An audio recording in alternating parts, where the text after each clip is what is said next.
বন্ধুরা রাম রাম জয় শ্রীরাম। আশা করি আপনারা সকলে খুব ভালো আছেন এবং সুস্থ আছেন। আমরাও খুব ভালো আছি এবং সুস্থ আছি। তো আজ হলো মঙ্গলবার। তো আজকে হচ্ছে হনুমান জয়ন্তী। সবাইকে হনুমান জয়ন্তীর অনেক অনেক শুভেচ্ছা।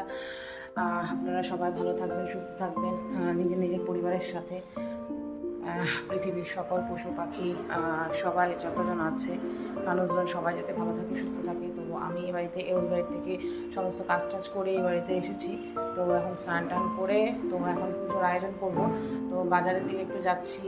বাজার বলতে কি সামনে আর কি একটু ফল আর হচ্ছে কী বলে প্রসাদ নিয়ে আসতে।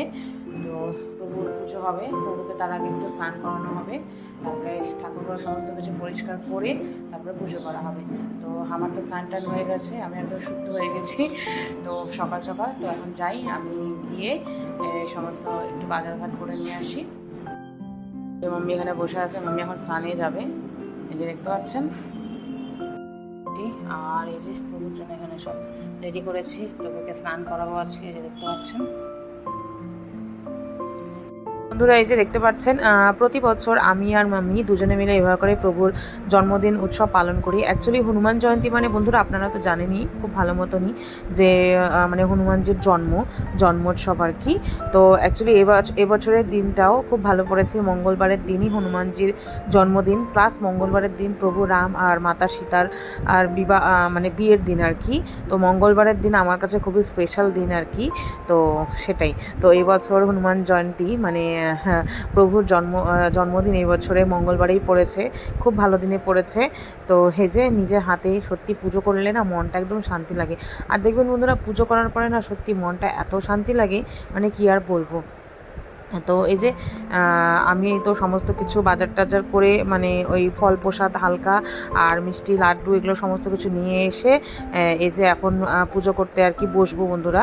তো মাকে বললাম তার আগে প্রভুকে স্নান করিয়ে নিই, ওদিকে আমার সমস্ত ঠাকুরকেও এখনও মানে আমি তো প্রতি মঙ্গলবার করে ঠাকুরের আসন সমস্ত কিছু উঠিয়ে মানে একদম মুছে টুছে ঠাকুরের জায়গাটা একদম ভালো মতন পরিষ্কার করে সমস্ত ঠাকুরকেও মুছে টুছে ভালো মতন পরিষ্কার করিয়ে নিই। কারণ মঙ্গলবারের দিনটা বললাম না বন্ধুরা আমার কাছে খুব স্পেশাল দিন। তো যাই হোক আজকে এই প্রভুর জন্যই আমি লাইফে যা কিছু পেয়েছি বা যা কিছু হয়েছে আমার একমাত্র আমার প্রভুর জন্যই আর কি। তো লাইফের অনেক টাফ মানে কি বলবো আপনাদের, লাইফে তো সবারই কিছু না কিছু সবাইকে স্ট্রাগলিং করতে হয়। তো আমারও লাইফে অনেক স্ট্রাগলিং ছিল। তো সেটা একমাত্র আমি প্রভুর জন্যই পেরেছি, মানে সমস্ত কিছু স্ট্রাগলটাকে পার করতে। প্রভু যদি আমার সাথে না থাকতো তাহলে সত্যি বলতে কোনো কিছু পসিবল ছিল না, একদমই পসিবল ছিল না। লাইফের এত টাফ থেকে টাফ সিচুয়েশান মানে ছিল আমার লাইফে, সেটা একমাত্র আমার প্রভুর জন্য আমি পার করতে পেরেছি। প্রভু আমার সাথে আছে বলেই আমি সব কিছু করতে পারছি। আর আমি চাই পৃথিবীর সকল মানুষের ওপর প্রভুর আশীর্বাদ যেন সারা জীবন থাকি, সবাই যাতে ভালো মতন সুস্থভাবে নিজের জীবনযাপন করতে পারে। আমি প্রভুর কাছে এটাই আমি চাইবো, সবাই যাতে ভালো থাকুক, সবার উপরে প্রভু যাতে আশীর্বাদ করুক। ঠাকুরের কাছে আমাদের কোনো কিছু চাওনা থাকে না, শুধু একটাই চাওনা থাকে, ঠাকুর তুমি সবাইকে দেখে রেখো, তুমি ভালো থেকো, সবাইকে দেখে রেখো। তো সেটাই আর কি। আর এই যে আমি অ্যাকচুয়ালি এই যে প্রভুর টিপ তো প্রতি মঙ্গলবারে আমি আর মাম্মি পড়াই। তো তো এই যে টিপটা আমি ভালো করে উঠাচ্ছিলাম আর কি। আর এই মূর্তিটা আমাকে মানে এই হনুমানজির আগে তো আমার ফটো ছিল, আমি তো আগে ফটোতেই পুজো করতাম। তারপরে মানে আমার হাজব্যান্ড রনি আমাকে দিয়েছিল। তো এই যে প্রভুর মূর্তি, যেহেতু আমি প্রভুকে খুব প্রভু আমার দাদা বলেই মানি, আমি ওনাকে রাখির দিন রাখি পরাই। তো আমি দাদা হিসেবেই ওনাকে মানি। তো রনি আমাকে দিয়েছিল এটা প্রভুর মূর্তি, প্রভুকে আমার কাছে। তো প্রভু আমার বাড়িতে এসছে, এটা সত্যি আমার কাছে অনেক বড় একটা পাওনা, তাই না বন্ধুরা। আর এই যে প্রভুকে আমি এই যে প্রভুর গামছা এটা দিয়ে আমি সমস্ত কিছু সব ঠাকুরকে মুছি, পরিষ্কার করি সব ঠাকুরকে। আর আজকে তো রান্নাবান্না তেমন তো কিছুই মানে রান্নাবান্না বলতে কি প্রসাদ তো যেটা আর কি লাড্ডু বুন্দিয়া ছোলা গুড় এগুলো তো থাকেই, ফল থাকে, আর সাথে মাকে বলেছিলাম যে লুচি বানাতে আর হচ্ছে কি বলে আলুর তরকারি বানাতে। তো এটাই আমরা প্রতি বছর আর কি প্রসাদ হিসেবে গ্রহণ করি। মেন প্রসাদ তো ঠাকুরকে দেওয়াই হয়, আর লুচি বা মানে যেটা আর কি রান্না করা হয় গ্যাসে সেটা আমি কোনোদিনও ঠাকুরকে দিইনি। ঠাকুরের মেন প্রসাদ যেটা সেটাই দেওয়া হয় আর কি। তো এবছরই প্রতি বছর মানে প্রতি বছর আমি আর মাম্মি এভাবে করেই পালন করে থাকি। সত্যি বলতে এত ভালো লাগে, মানে কি আর বলবো আপনাদের। তো যাই হোক, এখন সমস্ত প্রভুকে মুছিয়ে নিচ্ছি, প্রভু স্নান করানো হয়ে গেছে। আর মাম্মিকে বলছিলাম যে ভিডিও করতে, মাঝে মধ্যে মাম্মি এদিক থেকে ওদিকে ক্যামেরা হয়ে যাচ্ছিলো। তো প্রভুর আশীর্বাদে মাম্মি এখন অনেকটাই সুস্থ আছে, কিন্তু ওই এখন তো হোমিওপ্যাথিক ওষুধ চলছে মার। তো প্রভুই সমস্ত কিছু রক্ষা করে মানে রক্ষা করেছেন, প্রভুই সমস্ত কিছু দেখে রাখছেন। তো আগামীকালে প্রভু যা করবেন নিশ্চয়ই ভালোই করবেন। প্রভুর উপরেই সব কিছু আমি ছেড়ে দিয়েছি, আমার পুরো জীবনটাকেই, কারণ প্রভু যা করবেন সব কিছুই উনিই দেখে রাখবেন। ওনার যেটা ভালো মনে হবে সেটাই হবে। তো প্রভুই সমস্ত কিছু দেখে রেখেছেন, আগামীকালে উনিই দেখে রাখবেন। আর এই যে জলটা দিয়ে যে স্নান করিয়েছিলাম, দুধ জল সমস্ত কিছু দিয়ে পঞ্চতন্ত্র তত্ত্ব সমস্ত কিছু যত জিনিস আছে না, পঞ্চতত্ত্ব বললাম, পঞ্চশস্য, ঘি দেওয়া সমস্ত কিছু, মধু, ওগুলো না ওই জলটা মানে ওই প্রভুকে স্নান করানোর পরে ওই জলটা যেখানে সেখানে ফেলতে নেই বন্ধুরা। ওটা হয়তো তুলসী তলায় বা যে কোনো দুব্বা বা ঘাসের উপরে যে কোনো মানে গাছের নিচে আর কি ফেলতে হয়, যাতে কারো পাটা না লাগে। এই যে দেখুন, প্রভুকে স্নান করানোর পরে কত চকচক লাগছে, দেখতে সুন্দর লাগছে। আমি অ্যাকচুয়ালি ভেবেছিলাম না এই মন্দিরে না ছোট্ট একটা লাইট দেবো, অন্ধকার অন্ধকার হয়ে থাকে তো। তো দেখা যাক কী করি। অনেক দিন আগেই বলেছিলাম যে একটা ছোট লাইট দেবো। আর এই যে গঙ্গা জল আমি নিচ্ছি, গঙ্গা জল দিয়ে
এই যে বন্ধুরা দেখতে পাচ্ছেন, আমি আমার মতন করে মন্দিরটাকে পুরো সাজিয়ে দিয়েছি। আর এভাবে করে ছোট্ট করে প্রতি বছর প্রভুর জন্মদিন পালন করি আমি, মাম্মি সবাই মিলে আমরা। আর মন্দিরটা সত্যি বলতে খুব সুন্দর লাগছে। আর সেই যে এখন আমি পুজো করছি, পুজো করতে করতে তো প্রায় অনেকটা লেট হয়ে গেছে, কারণ একা হাতে সমস্ত কিছু করছি তো। আর যেহেতু মা কোনো কিছু করতে পারবে না আর কি, আর মাকেও আমি তেমন কিছু করতে দিও না, তো যার কারণে আর কি আমি একাই নিজের হাতে করছি।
আর এই যে বন্ধুরা প্রদীপটা আমি নিচেই রাখবো, তার কারণ হলো ওপরে তো একদমই জায়গা নেই, তো হ্যাঁ নিচে ঠাকুরের দিকে মুখ করে রেখেছি প্রদীপটা। আগে ধূপকাঠি ধরিয়ে নিব।